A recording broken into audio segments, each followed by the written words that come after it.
Hello everyone, welcome to the Ridgefield Historical Society. I'm the director, Stephen Bartkus. I'd like to welcome you to the Ridgefield History Club here at the Scott House at 4 Sunset Lane. Today's date is Tuesday, March 19th, 2024, and it's wonderful to see all of you. The Ridgefield Historical Society, as you know, is dedicated to preserving the history of Ridgefield from the Native Americans who lived here 10,000 years ago all the way up to the present day. And we welcome everyone to get involved in the exciting work that we do here by becoming members and volunteers of the Historical Society. I'd like to briefly remind you about a few of our upcoming events. Dr. Darla Shaw's bus tour this Saturday is sold out, The Fascinating Women of Ridgefield, but maybe we will be conducting another one in the future. So if you're interested in that, please continue to sign up and register. We're keeping a wait list for that program. We also have two exciting programs coming up in April to commemorate the Battle of Ridgefield. Mike Allen, the podcaster, is going to be presenting how the Battle of Ridgefield impacted the American Revolution. That's going to take place on Wednesday, April 24th at 6:30 p.m. at St. Stephen's Church North Hall. And on Saturday, April 27th, the actual 247th anniversary of the Battle of Ridgefield, Dr. Darla Shaw is producing walking tours for us down Main Street, and those will take place at 10:30, 11, 11:30, and 12 o'clock, and tickets are available on the Ridgefield Historical Society's website.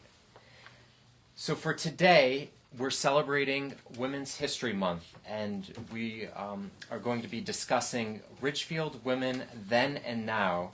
And we have Jack Senders in attendance, who has written over 10 books on Ridgefield history, who's here to provide historical perspective for us. Around 60% of the people who work in museums and historical societies are women. So women are instrumental in historic preservation here in America. From Mount Vernon, the ladies who preserved President George Washington's house, down in Virginia, all the way up here to the Ridgefield Historical Society, the people who saved this building that we're in here today, the Scott House, which was built in 1714 on Main Street in Ridgefield, were largely women. I'd like to acknowledge Jean Timpanelli, who was instrumental in preserving this building and establishing the Ridgefield Historical Society about 22 years ago, and also Kay Abels, our town historian, who I have known for decades and has always been a friendly face and such a knowledgeable person. And of course, Betsy Reed, our collections manager here at the Historical Society, and Janet Graves, our executive assistant, and Tracy Seam, our board president. So these ladies make this organization work in addition to many, many others. And I know I'm going to leave people out, so I can't name everyone, but also our super volunteers like Sally Sanders and Barbara Serafilippi, and also Dr. Darla Shaw.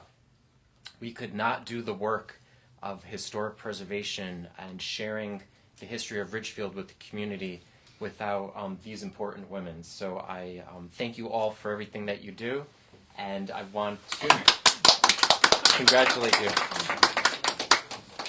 And with that, I'm going to now hand the discussion over to the group. And if anyone has a story or would like to acknowledge a Ridgefield lady from the past or the present who has made an impact on your life, or that we should just know about, an everyday neighbor or friend or family member, a mother, a sister, a daughter, we would love to hear about them. Following up on what you said about women and museums and historical society, I always look to the women of Weir Farm. That's really our only national park. It started as a historic site. These women worked for years. The three daughters, Cora, Caroline, Dorothy, and Doris Andrews, to preserve that property as a farm. And as you said, the women of Mount Vernon, we have the women of Weir Farm. That would have just been a very affluent community if it had not been for the fight of these four women. Just along that line, don't forget the Keeler Tavern. that was largely the result of people like Kitty Rosa Yep. and Louise McKeon, who fought to get that preserved.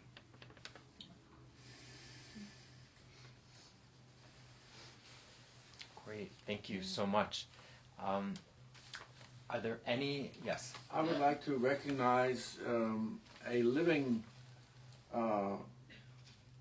prominent artist in Ridgefield that I've met for the first time in my life on Sunday at the Mattatuck Museum in Waterbury, where she has an exhibit. She's most famous for her masks, and she's, you know, Suzanne Benton. Yeah. And she's right now she's in Florida. She lives in Florida during the winter, but she's coming back next month. And I was very impressed. She also is a performance artist, so she was wearing the mask and using the mask as a way of retelling some Greek myths about Perseus and other strong women in Greek mythology. And it made quite an impression on her. And I'm very excited about the opportunity to meet her again here in Ridgefield when she returns from Florida. Suzanne Benton. That's wonderful, and her exhibit is on display? It's on display at the Mattatuck Museum in Waterbury. If you have not seen it, you know, I'm sure you all know the Mattatuck Museum in Waterbury, but they have an exhibit right now of Suzanne Benton, her masks, and also some of her outstanding women. Her grandmother met with Woodrow Wilson at the White House. She was a suffragist, and she petitioned Woodrow Wilson to sign a document which he didn't sign. But one of her relatives also was a militant suffragist. She chained herself to the fence in front of the White House and had to be force-fed because she refused to eat. So I think that we should celebrate these women that sometimes are not given recognition by historians. I think it's interesting too, and along that vein, we have Rose Jatz, the cartoonist and illustrator, and she has made such a name for herself. She's used as a question on Jeopardy now, and I mean that's to me a prominent type thing. I just read recently that it was not until 1974 that women were allowed to have a credit card in their own names, which is 50 years ago, but still seems very close to me. And thinking about the women who started working in town government, who became elected officials, it was in the 70s. Am I right? Yes. Yeah. We had Liz Leonard. Well, before Liz, there was Lillian Moorhead, who was the first woman on the Board of Selectmen. Yes. And before that, well, Ruth Hertzler, when was she? 40s. In the 40s. She was probably The first female Town clerk. town clerk after more than two centuries of men. Yes. But once was it that? started, Ruth Herschel. it rolled. Ruth Ursula. Ruth Hertzler, whose family owned the bakery. Right. Then we met Sue Manning. Sue Was Manning. our first select.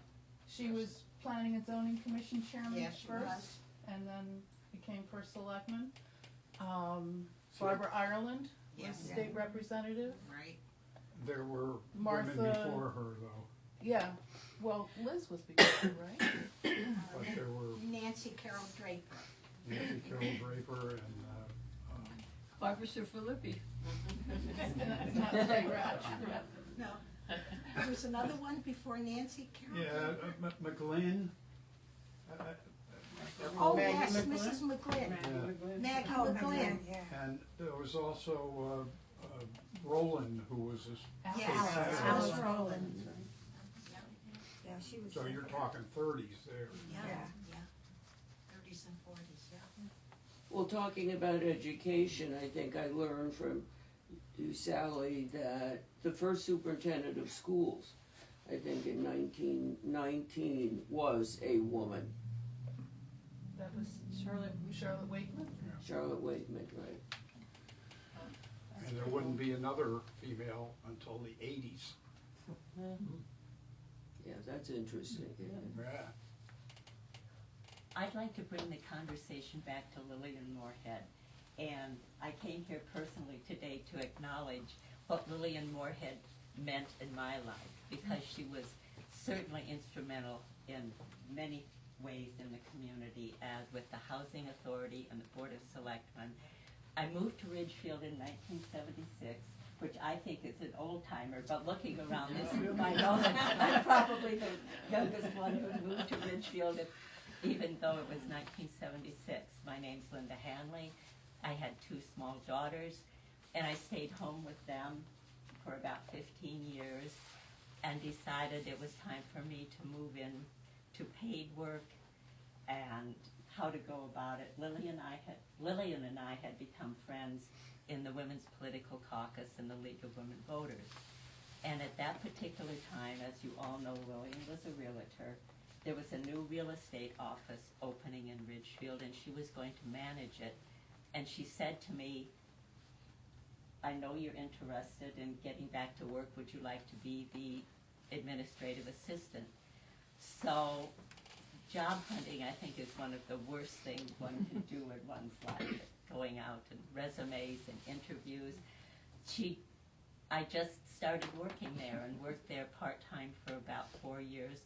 So I just wanted to thank and acknowledge Lillian, because she got me back into the world of paid work, and I retired 2 years ago from working since 1987 or 88. So thank you, Lillian. She contributed to me as well as she contributed to everybody in Ridgefield. I first knew Lillian when she worked for Pete Driscoll at a insurance brokerage in Georgetown. The Reading Pilot office, I was editor of the Reading paper then, and she was across the hall, and she was just the most delightful person. She was. So many good conversations. That she was. She was, just as I said, instrumental in Ridgefield and in many lives in Ridgefield with her family. And with many of you here, I'm sure you had relationships with Lillian over the years. That's great, Away thank you. from politics, there was Miss Irene Hoyt, who was a nurse and was a nurse in the public school system for years and years and years, and we all dreaded having to face her. She was the visiting nurse. Right, Yeah. One person. Look at it today. Yeah. And she had a 49 or 50 Ford Coupe, and she'd drive all around. At one time, I had a lump. She'd come to the individual classes at school. Yeah. Remember that? And I think they'd announce over the loudspeaker, Miss Hoyt's in the building. And if you had any problems, she'd take you out in the hall and you could tell her. I had this lump behind my leg, and she got my mother to put anaphygestion and soak it in Epsom salts for a couple of weeks. And sure enough, didn't it break, and a big thorn came out of there eventually. Miss Hoyt, out in the hall, cured it. Miss Hoyt was the BNA. I mean, that's who she was. A baby was born. I remember my brother Harry was born. She was the one that came to the hospital. Came to the house. Came to the house to check up to make sure everything was okay. And she lived in the neighborhood. She lived across on East Ridge. Her sister was Nina Principe, who lived Yes. on New Street. Oh, yeah? I didn't know that. This is somebody of notoriety was Mrs. Davis, who was Maud Bouvier Davis. Her sister was Michelle Bouvier Scott Putnam. Mrs. Davis lived on East Ridge, in the house that is now yellow. Then it was brown. That is right next to the football field at East Ridge School. And my grandmother, Teresa Giardini, when my grandfather died, she started a hand laundry so that she could continue to live in Ridgefield and support the house. And every Monday, the more wealthy people in town would either send a chauffeur or they would bring the laundry. And on Thursday, either they would pick it up or we would drive it back. And my grandmother and I would go to Mrs. Davis's house every Thursday with the laundry, and we'd walk in the back door, and we would be met by Caroline, who, for lack of a better word, we would call the maid, but she was never treated like a maid in that house.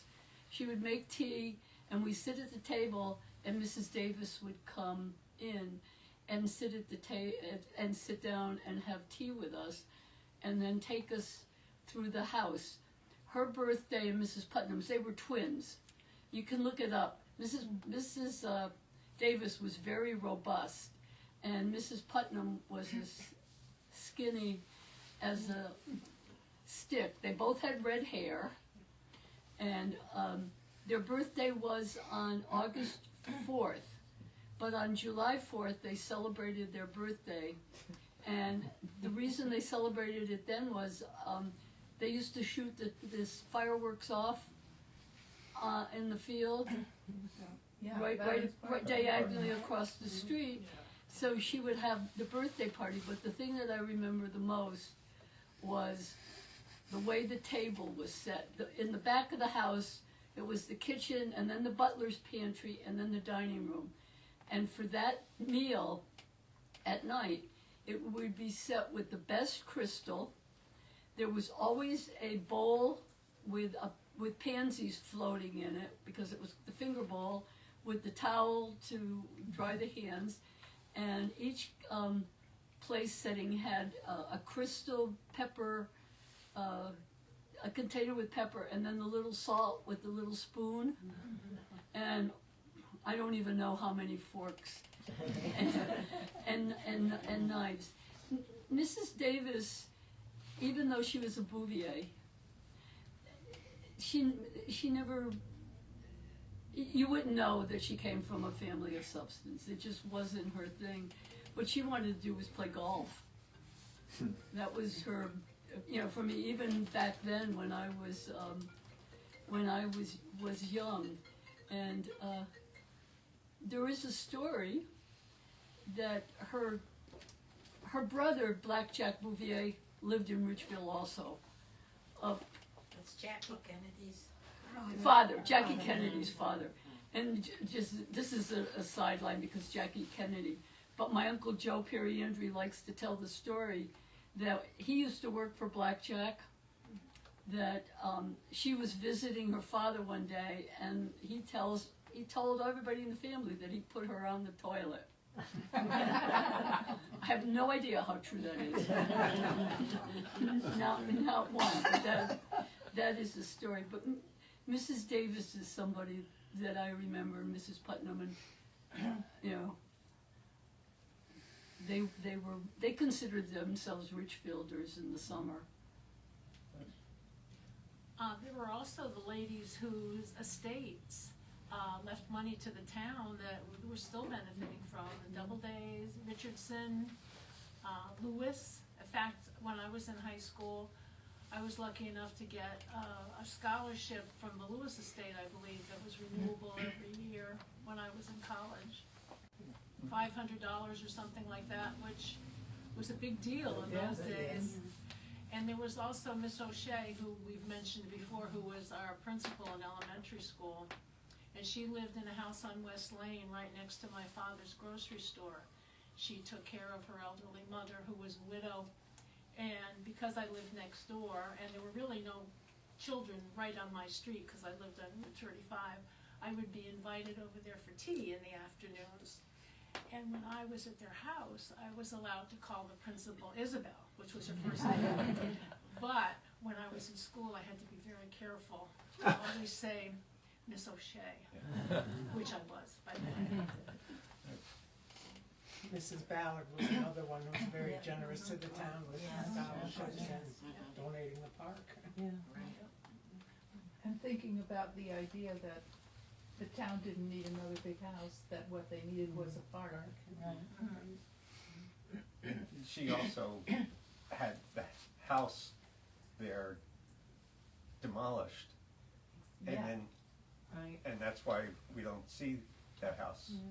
Yeah, even though it was a pretty historic Right. building, we had by that time we had the community center.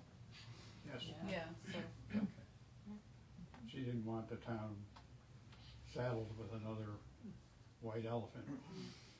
But the core of that house was Colonel Philip Bradley's house. Yeah. Brad, yeah. Well, And it was also the house that Doc Adams, who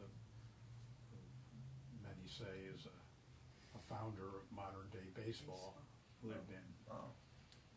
Well, that's, Colonel Bill Bradley. What's that? Was that Colonel Bill Bradley who was the head of the Ridgefield Regiment or something? Philip. Philip. Bradley. Yeah. You know Mayor Jacob? Yes. Yeah, you know Jacob. He's related. He's on his mother's side to him. No doubt. I mean, he's from old blood. Yeah. well, speaking of the community center, I was thinking about Suzanne Brennan, who's the fourth generation of women who've had influence in town. Her mother, Marilyn, worked at the high school for many, many years. In the nurse's office always, I think. Yes. Yes. Yes. And Marilyn's mother, Alice Bessie, was the tax collector. Oh, yeah. And Alice's mother, Sylvia Latanzi, was a presence. And she was vice chairman of the Republican Town Committee, a thorn in Jack's side always. she used to meet him at Squash's, the news store, and lecture him on what was in the paper that week and what they'd done wrong. She would, she always sat, it was a diner. The Ridgefield Coffee Shop, Yeah. that was there when I first She would moved always here. sit on that, the back Yeah. pew. Yes. Yeah. She would hold court, yeah. Remember, she was Italian, and they lived right here on this street, right on the corner. Yeah. Grove and Mrs. Bessie was a Stefanelli. Right. There was First one, marriage. there was one Latanzi, Lewis, Yeah. but she was part of the neighborhood. The other one that I think of is Miss Wills. She was at the high school when my mother and father were there. My mother and father graduated in 1932, and I graduated in 1960. And Miss Wills was a present in the high school when my mom and dad were there, and she definitely was a presence when I was there. I don't know, was she there in 61? She was a Latin, to me she was my Latin teacher. I don't know. Senior home class. She had Senior home. Yeah. senior home year. She That's lived- the only time I had her. Did she live at the Elms for a while? Oh, yes. She lived at the Elms. She had a boyfriend, Jimmy Randy, Jimmy Brand, yeah. wasn't it? Yeah. He was the custodian. But it's amazing that, I mean, she had an impact on my parents' life, and she was still at Ridgefield High School and had an impact on my life. I am amazed at all these things that you guys remember from so far back. I'm just, I love it. You know, it's great. It's You just. can't remember what we did yesterday. That's right, Jack. But you remember where these principals and Oh, yeah. teachers lived, you know, in town. But it was a smaller town, I know, so we, but still, you know, they were part of yeah. True. our It's great. I'm Margaret Thompson, and I came today because the photo of today's group had B. Beatrice in it. And the Ridgefield Symphony was one of the pluses when I first came to Ridgefield back in the 90s. And I don't know anything about her, other than that she brought the orchestra to Carnegie Hall at one point. But I wondered if anyone knew anything about her, who she was or how she got involved with the orchestra. challenge. She didn't live here. Oh, she didn't, No, okay. she lived in Norwalk, but she, and led. But did she a start number the of- orchestra? Was she? She was the first, I think, professional Okay. director of the orchestra. So the first paid? Yeah. Or Well, something? I Okay, don't the know. orchestra had been around for a It while. had been the Had- Symphonette? The Symphonette, I It's called think, the is how it's, Symphonette, the and, name when it started. but B. Brown brought it into, you know, Professional. yeah, it really became quite well known, and I think that, wasn't she still here when Shostakovich conducted? I think she was. Dmitri Shostakovich's son Maxime conducted the Ridgefield Symphony. When in, was that, Jeff? 82 or someplace around there. Okay. Maxime had fled Russia and was living in Ridgefield, and with his son, who was Dmitri. Okay. So Maxime led the orchestra, and his son Maxime played the second piano concerto, Wow. and it was quite a concert. But Fantastic. I think that she kind of Orchestrated, Yeah. arranged that, yeah, Orchestrated. you orchestrated it. Yeah, interesting. Well, then we should mention Jean Cook. Yes. Who- Yeah. Jean Cook was the mainstay of the Ridgefield Symphony Orchestra, and also so many other things in town. She had a travel agency for many years. She supported the Historical Society, the Keeler Tavern, the library. She was just a delightful person. I think she left a lot of money to organizations. Yes, she did. Yeah. I would like to acknowledge Barbara Wardenberg, leading the. She's still alive. In California, yes. You know, getting the Boys Club open to girls with much pushback from many people, and she stood her ground. She was a strong woman. And she was right. I mean, look at it now. It's been nothing but good for that club. They've got the pool, they've got, you know, and I can remember as a kid, in our neighborhood we have tons of kids, but sometimes all the guys would go to the boys club, and we'd follow them, and we like sit on the hill with all my sisters and watch them having all this fun, but we were not allowed to go in. Yeah. So I thank her for that. I think that was, you know, and it went on for many years, this controversy about the Boys and Girls Club, the Boys Club. She was also largely responsible for saving, preserving, and organizing the Hartman collection of photos, which unfortunately is at the Keeler Tavern instead of at the Ridgefield Historical Society. But there was no Ridgefield Historical Society at the time. That Was she the one that, there was a lawsuit against the town over that boys club, wasn't it? Yes. But I always got a kick out of that, because that boys club was started by, I think, 10 women. Ridgefield Yeah. Women. And Richard men. They wanted those troublemaking kids. Corralled. Yes, they did. Keep them activity after school, Yeah. and it's still going today. It's still all the going, kids strong. From East Ridge. Girls didn't need to be that kind of treatment. Girls were well behaved. Boys were troublemakers. That's right. That was the thought back then anyway. That has changed. That has changed. It was started by women. Yeah. Yeah, it was. I'd like to acknowledge another woman whose name is Nancy Servania. And she was the assistant to the first selectman for I can't tell you how many years. She started way back in the 40s with Harry Hall, Mr. Woodcock, ran the whole gamut, Lou Fossey, everyone. She was there I don't know how many years. She was a wonderful woman, and she was really good at her job.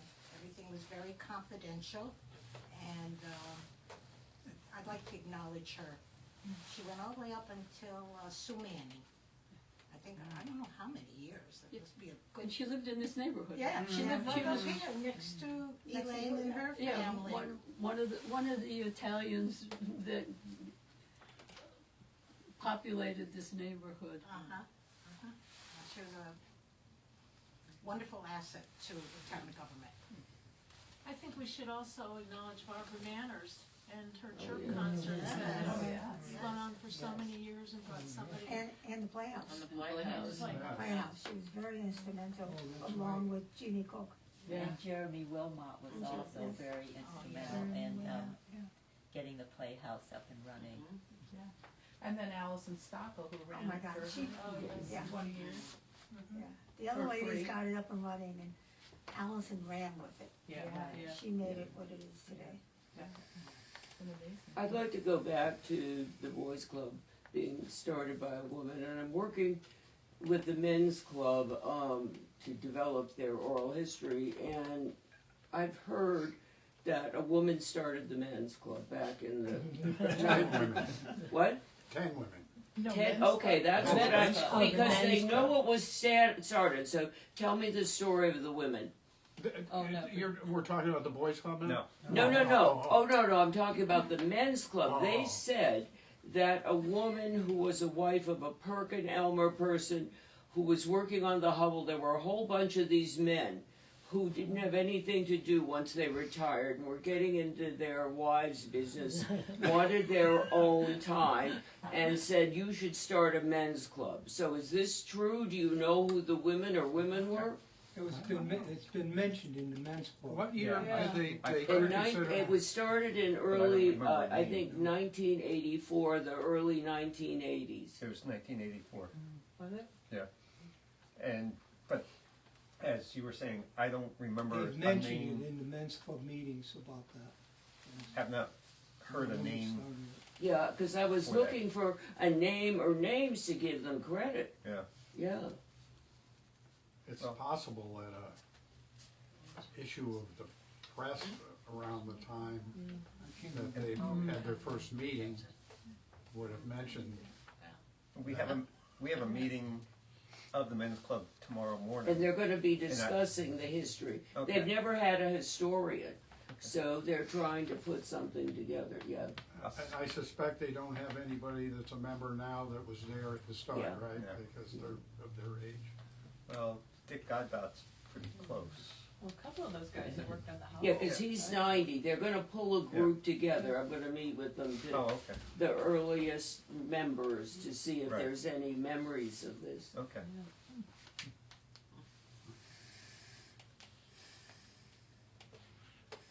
Well, another woman who has made a big difference in my life is in this room right now, and it is Darla Shaw. Oh my God. She worked at Ridgefield High School with me, and when she left, she was the social chairperson, organizing everything. When she left, she said, "Pete, this is for you now." I didn't have a choice, and you know how she is.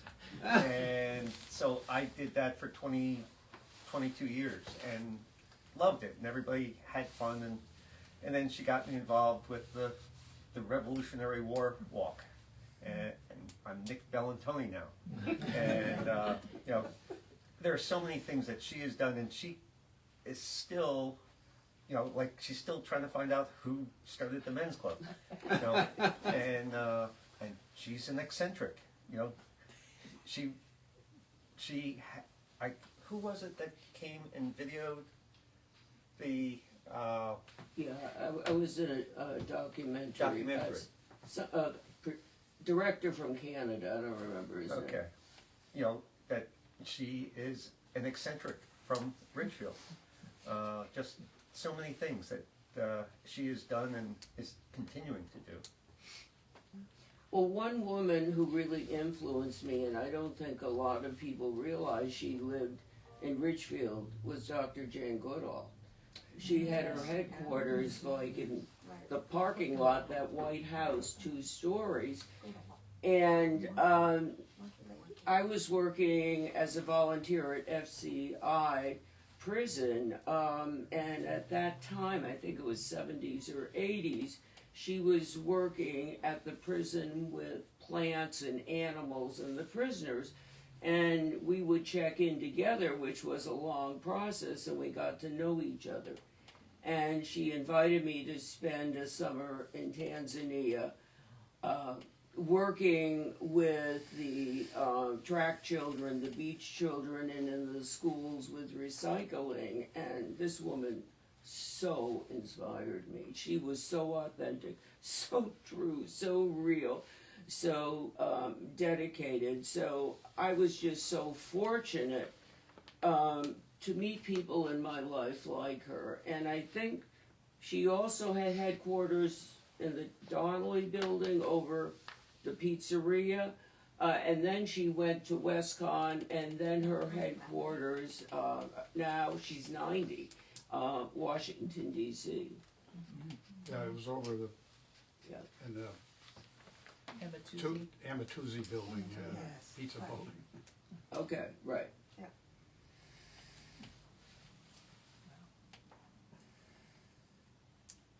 Valerie Jensen and the Prospector. Okay. Oh, yeah. The story being You that take it from there, Sally. well, she started the Prospector. I mean, first of all, the library was going to tear down the old bank building, which they owned, so that they could build their edition. And there was a big kerfuffle about that because it was a very well-known and I don't know, if architecturally significant. It was a Yeah. fairly Yeah, you famous architect who did that building. Yeah. So the end result was that they completely rebuilt the building to look as it did before they tore it down. And she created this space for people who have different abilities. And it's a place to work, a place to grow, and it seems to be just a fantastic operation by any time I go there. Amazing. By the way, I've just getting back to the men's club, the Ridgefield Press is actually online in digital form on Google for the year 1984. Okay. So if you, Yeah. it's not indexed, it's not searchable, it's just all the issues from 1984 can be read online for free. Yeah. Okay, that's So good. it's at Is it just that issue? newsgoogle.com. Yeah. What's that? Is it just that issue? The whole That year? No, there are other years, but not many. Up through the 90s. I'll check that out. Wendy Leonetti, the town clerk, talked to me. We had a discussion because we have Valerie on the tour and everything. And she worked with her in Sphere beforehand, and that's how she got involved in thinking about the theater. But she was also a special ed teacher, and she comes from a family, I think there were 2 sets of twins or something, and there were special needs children in the family, and they were dealt with in such a wonderful, beautiful, respectful manner that she has carried this through. She is an amazing woman, she really is. And she wants no recognition. She does not need recognition. And in mentioning the library, we should acknowledge the women who started the library, because it did form and start because of a group of women. Carl Nash's, Speaking of the library, Phyllis Peccadomi had, Thank you, I've been trying Yes. had a big influence on me. Because I could walk to the library by myself, and I would go down and I'd come in the front door, and invariably she would say, "We got this new book that I think that you would like." I mean, she knew I was reading, she knew what I was reading, and she always had a book to suggest to me. And it's the Morris in the Yes, I can't remember, but she was right there in the front. You'd walk in the door and you'd The look to the circulation right. desk was Yeah, there, and there it she was almost like she had an office with a door that opened on the top, and she was there, and she would say hello, and she would tell you, or she would tell me there's a book we got in. I think you might like it. Go. I don't know what her background is. I don't know if she ever got a degree in library science. I I don't think so. She She just started worked. working after high school. Exactly. She- Well, the library. Patty, your mother worked there too. Yeah, and I think when I was a kid, I think it was Carl Nash's mother was the librarian. Yes, and- yeah. Yes. And before that, Carl Nash's aunt, Marion, Oh, the one okay. who was hit by the car Okay. crossing the street. Also, the first woman elected town official, Marion? Marion Nash. Elected to the school board in 1921, just after Women got the vote. women got to vote. Was that Carl's mother? Marion was his aunt. Oh, his aunt. Christy was his mother. Along those same lines of books, oh my, she helped me, I can't say how much, with Sally Ruggles when she started Books on the Common. I mean, she would call me when I ever went in there. She had lists, she had to read this, summaries. I ordered for the school system most of my books through her because she was my advisor. She was a wonderful woman. Talking about Phyllis Packagoni, do you remember the situation where they tried to get rid of her? The board? No, I Yeah, there didn't. was a big to-do over getting rid of Phyllis. Anybody remember that? No. And the town went up in an uproar, and they gave that idea. They got a new board of directors or something, and I don't think Phyllis was actually ever trained as a librarian. She did the job well. Yes, she did. So That's how my mother they didn't had to think be she on. had the credentials to be in that job, and after all those The years. same thing, Pat? Yeah, my mother left They were because she forced didn't out? have a degree in library science. Oh. Do you remember about them trying to get rid of Phyllis? When was that, Jim, do you think? Well, you know, probably in 60s, 70s? the 70s, probably, I'd say. Yeah, it had to be after, because I left, my mother started letting me go like when I was 9. She would let me walk because there was only road to cross was Yeah. Main Grove Street. Street here, so I could walk up there by If I myself. recall, like, the town people got in an uproar over trying to get rid of Phyllis. She was there I so would many think so. years, and that ended that. There's now an award given by the library to volunteers. I think it's the Phyllis Packagoni Award. Oh, that's great.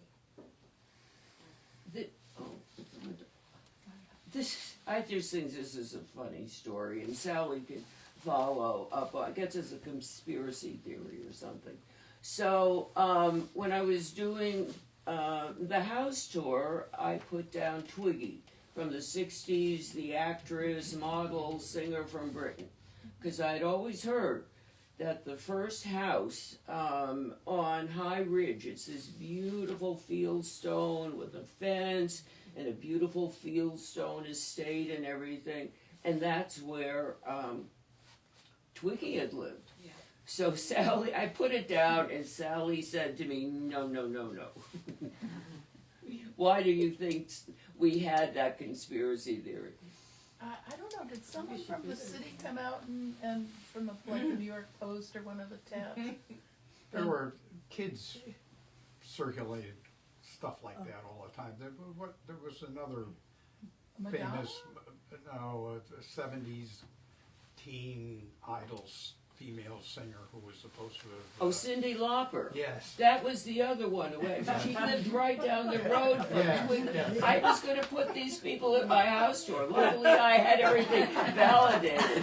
This is before the internet, and they still spread these rumors around like. Yeah. We did have David Cassidy, though. We did. Yes, we did. Yeah. I want to check with Betsy on this one, but the first woman doctor that practiced in town, Dr. Christine Gigi, who No, was no. with Dr. Sheehan, and who just died recently. But she was the first woman doctor in Ridgefield, I believe, right, Bets? Well, I don't know that. I don't know that's Wow. true, but I mean, she was What do you think? There was Pat? a pretty amazing. woman from Ridgefield named Rockwell, from That's right. the Ridgefield Rockwells, who grew up here, you know.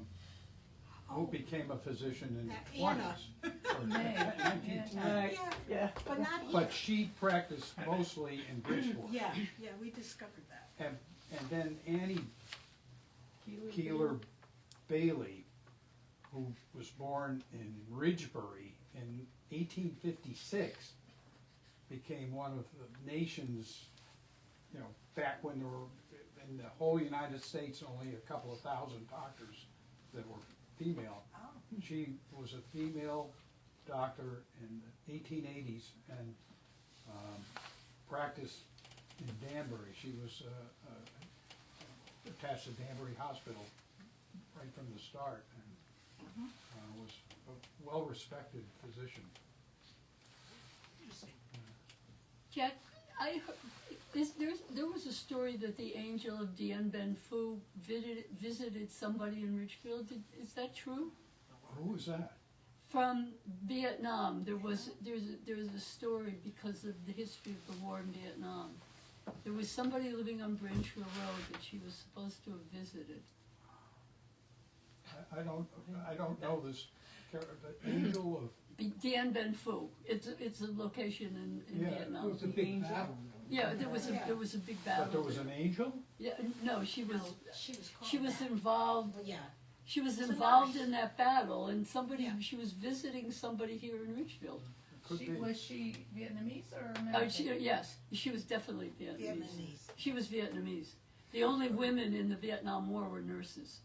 There weren't. It's not like today. Women, you know, in the service of the United States, the only women during the Vietnam War. Cornelius Ryan.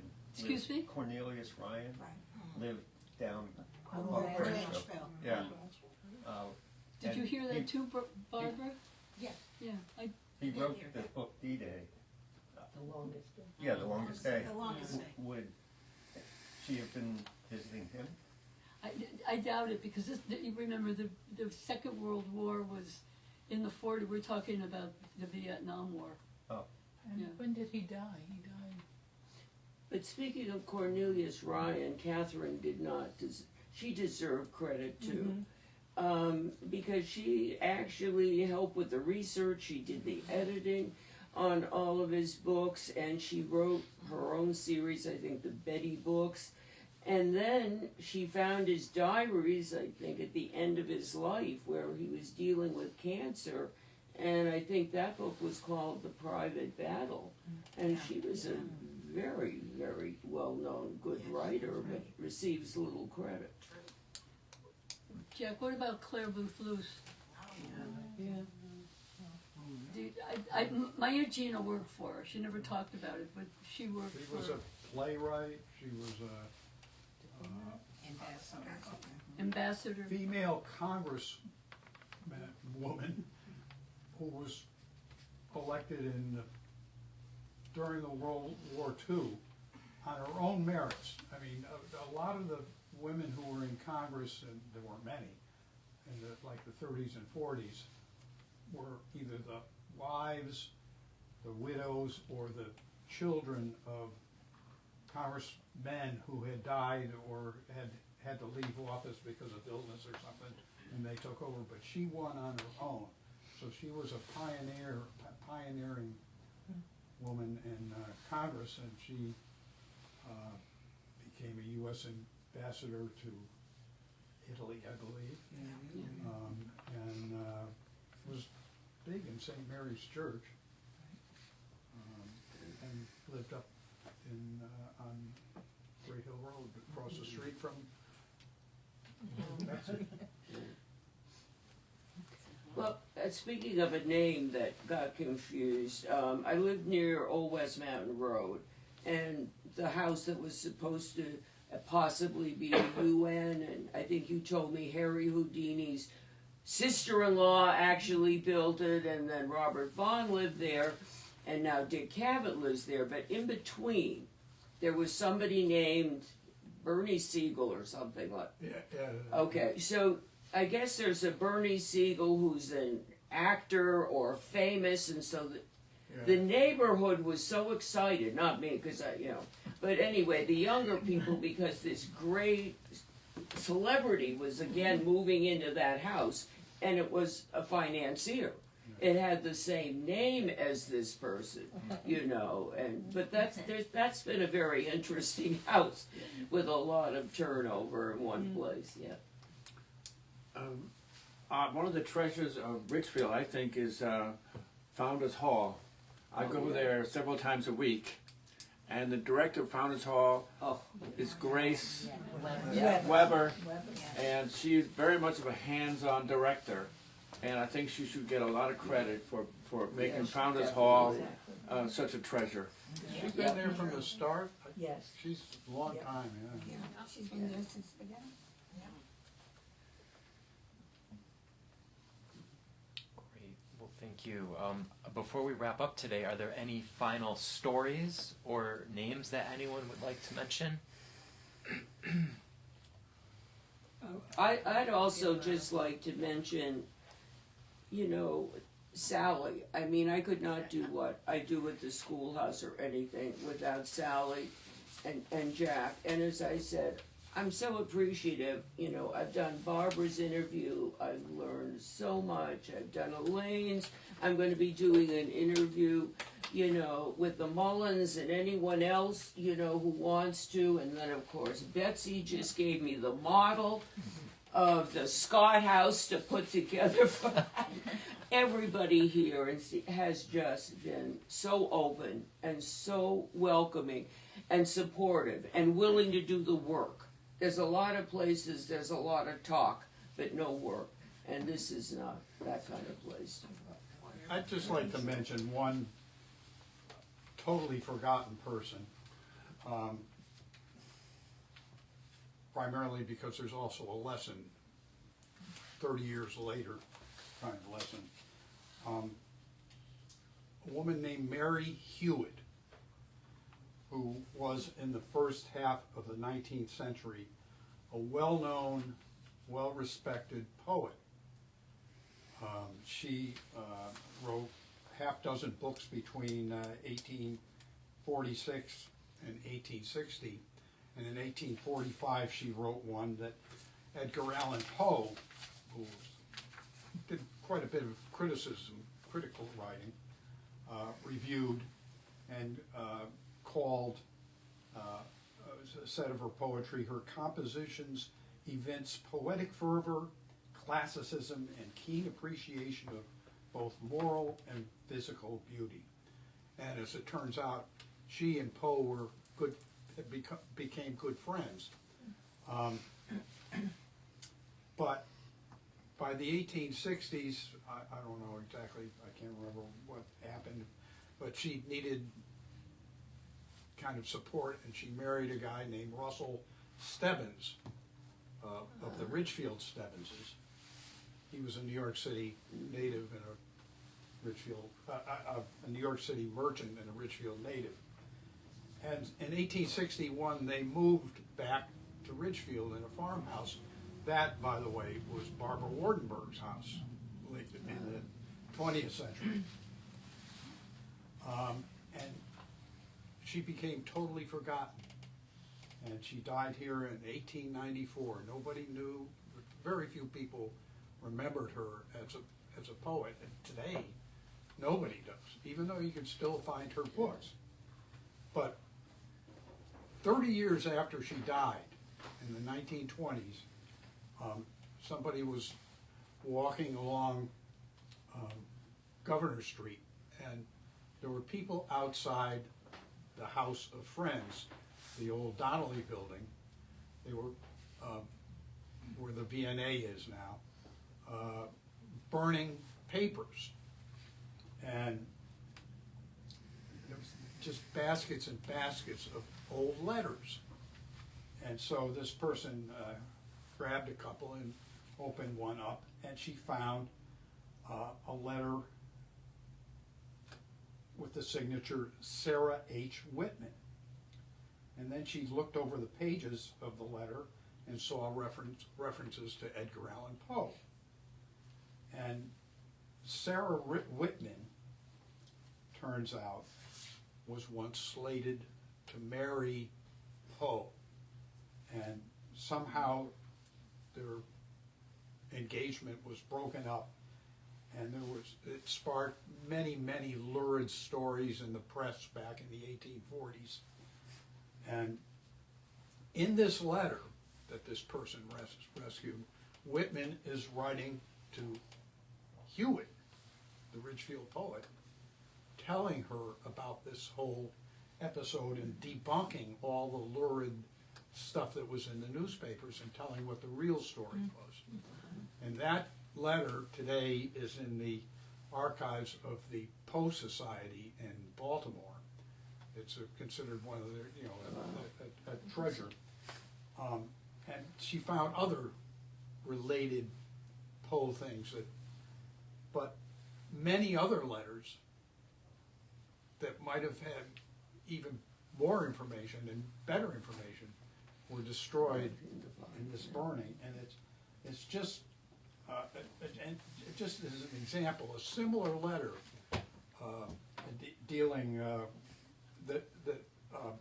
letter actually from Poe to Mary Hewitt sold in a 1972 auction for $3,300. That's about $2,200 or $22,000 today. So there were probably letters from Poe to Hewitt in that collection that were just burned. So the lesson here is to just be careful about stuff you throw away from your parents, your grandparents. You just never know what's going to be there. That's amazing. Yeah. Oh, thank you, that was good. Yeah, why were they burning them? Did she live at the House of Friends? Maybe They were cleaning out stuff. the I attic. think May Rockwell had died, and they were just getting rid of stuff. I don't know how she got it, but Very nice. Yep. Oh, talking about Miss Hoyt, the first visiting nurse, stuff come back in my head. Just recently, Dan Jowdy, the funeral director, told me a story about her. Well, maybe here last year. Did I ever tell you the story? Evidently, the visiting nurse's office at one time was across the street from the firehouse. And we're next to Joe Young's building, which is now a cleaner's. That's what she got. And Dick Muglen was the chief of, the fire chief. He came in one day and he sees Miss Hoyt across the street sitting at her desk. He didn't think anything of it, and he comes back the next day and he sees her sitting there again. And he thought something was strange, and he tried calling her and she didn't answer the phone. And he walked over and he found Miss Hoyt dead at her desk. So she died right at work. No, I think she died Did you in ever hear that the story? yeah. I think that Dan Jowdy told me that. It's a pretty reliable Yeah. story. And a funeral director knows a lot about dead bodies. we were talking about how much she did. Here's a report from 1956 on what she by herself handled. 933 cases entailing 4,823 visits. Wow. 1 year. She, at the same time, she also provided health checks, including weighing and measuring for 1,182 school children. She did 1,139 vision and hearing tests for students. She assisted the school physician with 596 physicals. And she performed 995 individual health inspections for emergency care and dressings to prevent the spread of contagious diseases. It's just 1 year. Yeah. No wonder she And died. she used to come to school, Dr. Whitford, and they would give us all these tests, the hearing and whatever, and that, I think that's the only way we got a physical. Yeah. That's how I found out I needed glasses. Yeah, Through yeah. school. It was through them. She was the VNA. No. Did they check your hair for lice? Sure she did. At St. Peter's, they checked their hair for lice. Did they Oh, really? yeah. I don't we didn't have that. No, I don't. Scoliosis. I guess the lice didn't come to Ridgefield. Well, Denver had a good Lutheran school here too. Miss Nash? Yes. Miss Nash, that was our Miss White, Miss Nash. Yeah. Frightening. Okay, well, this has been a wonderful conversation. Thank you for sharing all these great stories about Ridgefield's women from the past to the present. I also wanted to mention Monica Moran, who's watching this on Facebook.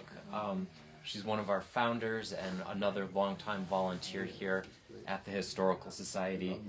And we can't forget the ladies at the Ridgefield Thrift Shop and the Ridgefield Garden Club as well, for all the great things they do for the community. Thank you so much, and I want to remind you our next gathering is here Tuesday, April 16th at 10 o'clock. So please come back. We're going to be talking about eating out in Ridgefield. So diners, drive-ins, and dives, if those were here in Ridgefield, luncheonettes, soda fountains. We're going to be talking about where everyone ate over the years. So bring your stories about eating out in Ridgefield for our next gathering. Thank you so much. Thank you, Steve. That was like, you have to go to Durham.